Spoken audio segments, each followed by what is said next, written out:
Hello and welcome to my 3DS video. Basically I'll be talking about the overall 3DS design of the handheld, and first of all let's start with the analog stick here. As you can see, the colour is grey and it does not match the colour of the whole console, which is blue.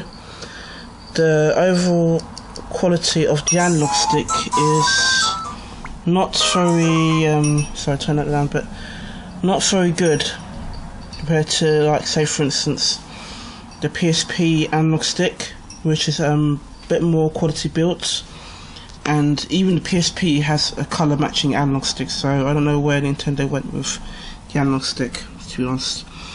So it does feel a bit rushed.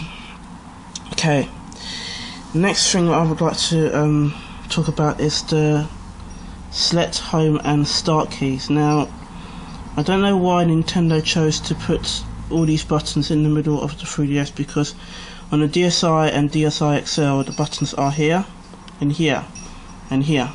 So I don't know, I think a lot of people who are used to DSi buttons, when they buy a 3DS they end up pressing one of these buttons. So for instance, when you're playing Zelda or Ocarina of Time 3DS and you press the start button, instead of pressing the start button, which is here, you know, pressing the power button, and it turns it off and it doesn't save your progress, so you end up losing quite a couple of hours. That's happened to me once, but I was lucky enough to save the game beforehand, so it wasn't that much of a loss. So that's my most gripe as well with these buttons. So, and they're quite hard to, when you're playing a game and you have to press one of these buttons, for example, like when you're playing, say for instance, to save the game in Nintendo DOS or something, and you need to quickly turn it off. It can be a bit tiresome because you have to really press down the buttons to actually get them to respond. So that's another problem. I like physical buttons instead of these, you know, kind of buttons. These are kind of like 90s old school kind of button. I don't know if anyone remembers the 90s, they had these kind of design type buttons. Right, another problem I have is, yeah, this is my main gripe with the 3DS, the middle headphone socket.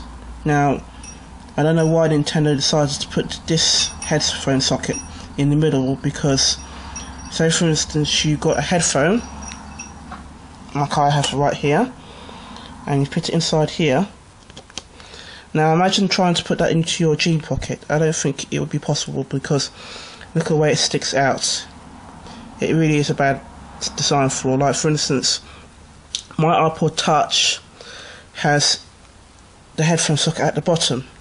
So when you put it into your pocket, you can put it in through that way, and the headphone socket will be that way, you understand? But when you try to put this in your jean pocket, it's virtually impossible. You end up snapping the headphone socket. It's not possible. So I don't know where Nintendo went with putting it in the middle.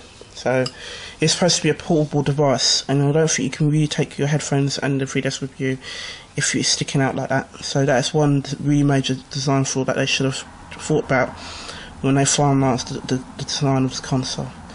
So another problem I have is the right side, the volume rocker. Now, I don't like about the volume rocker because on the DSi XL, it's one of those buttons where you press up and down like that. I prefer the button like that, because when you use it like this, after a while, this switch starts to get worn out. So that is a major problem in the long run. I don't like it. The DS Lite, the first model, had this problem.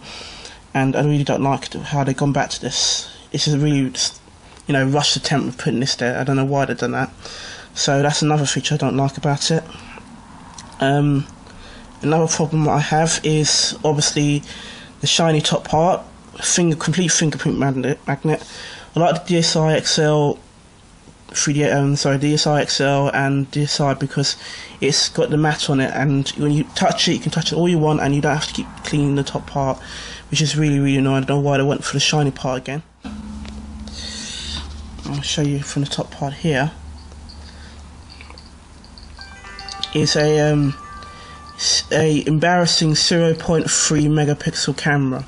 Now, I don't know if any of you have a phone, mobile phone, cellular phone, or an iPod Touch, but I don't know any new recently device that would ever have a 0.3 megapixel camera.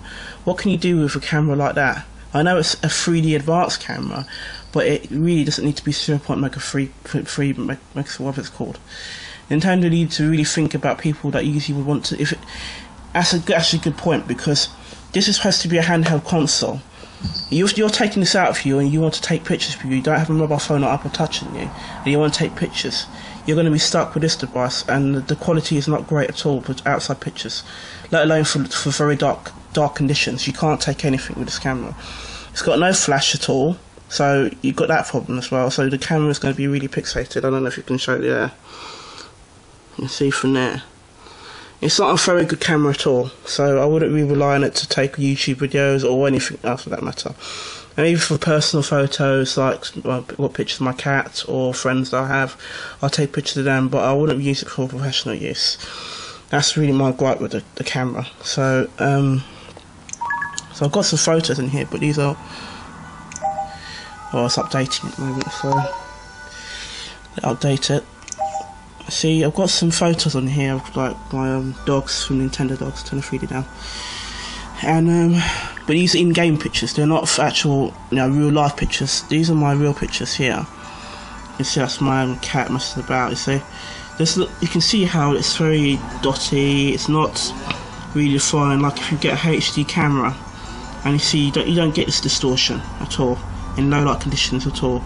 So if I took this my cat picture, for HD camera, you see